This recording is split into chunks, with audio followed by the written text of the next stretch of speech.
Hello everyone and welcome back to another video. In today's video, we are going to transform Madame de Montespan, and she has a tale that tells us what goes up must come down, and I've recreated her faces to show my artistic renderings of how I think she might look in real life using my technology and Photoshop skills.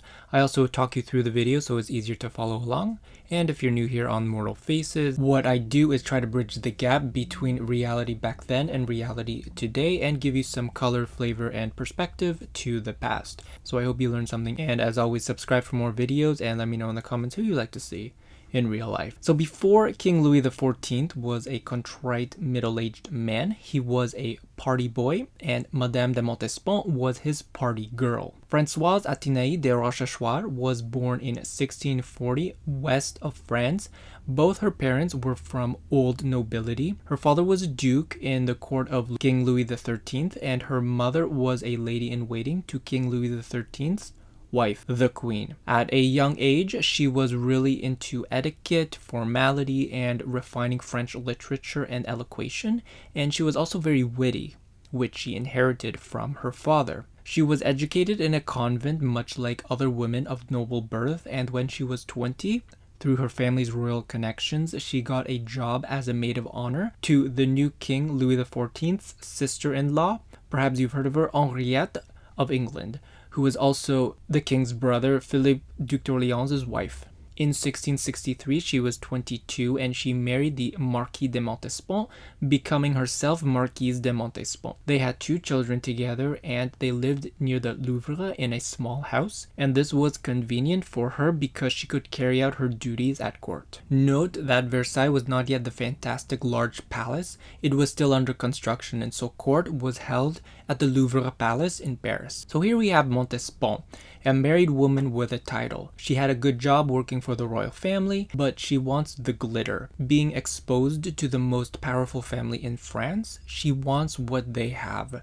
The jewels, the money, the glitz, and all eyes to be on her. She envies it, especially from Louis XIV's current mistress, Louise de la Vallière. How she got the king was a very clever story. You see, her husband was always working and broke, and his noble lineage was not up to her standards, and so while she was at court, she tried to integrate herself with the king.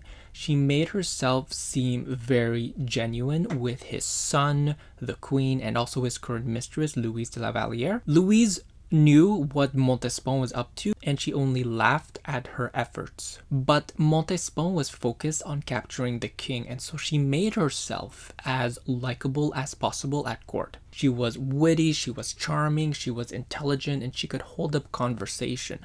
Lots of people succumbed to her charms and her compliments, and all she needed was a crack in the foundation to make her move. And it came when both the Queen and Louise were pregnant. Montespan was asked to take their place to entertain at formal functions. It was now that Louis was falling for her charms as well, and shortly after, Louise became second favorite. She could not handle the humiliation, and so she left for a convent. Montespan could now cross her name off her list. As for the queen, she would talk behind her back, and she felt that the queen was not a threat to her, and so she also crossed her name off her list. Now, Montespan was #1 mistress to the king. She had all the power. This woman was two-faced. On the outside, she seemed very smiley, sociable, pick-me girl, but on the inside, she was a clever and conniving brat. This even extended down to her husband. Yes, they were still married, and he did not know about any of this until it was too late. Both of them, mind you, were really bad at their marriages. Her husband was also a fool, which didn't help, because when he found out about her adulterous behavior, he made a scandal about it and even challenged the king, which is something you do not do. And so he was exiled because of it. He kept a huge resentment for the rest of his life and would always every year have a fake funeral for his wife and made his kids attend. Montespan was no better. She had 2 kids from her previous marriage and also another 7 with Louis. But she paid more attention to her social life than with her children, and so they never really had a relationship. She wanted everything, and she got everything. She got the king, she got houses, she got her children legitimized, and she got fame and fortune. And she became so cocky that she even tried to ask the church to forgive her for her adulterous behavior, which of course the church refused. She was like that annoying person that we all know who expects everything to be given to them, and when it's not, they have a tantrum. And that's how she was like with the king. He was a playboy, and he didn't really settle down yet, and that's why they got along so well.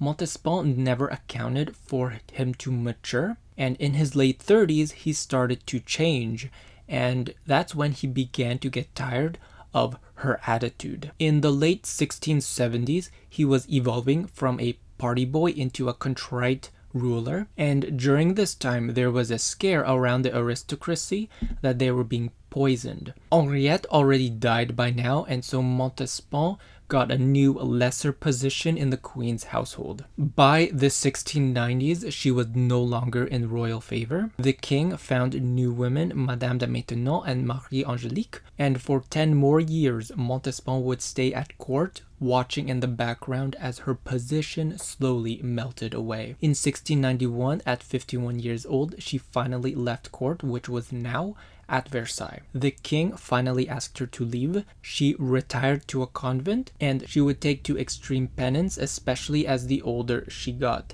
In 1707, she died from sickness at 66 years old. Clearly, this was a woman who got everything, including what she deserved. And that's Madame de Montespan. So I hope you enjoyed this video. Thank you for watching. Subscribe for more historical recreations, and let me know in the comments who you'd like to see in real life, and I'll see you in the next one.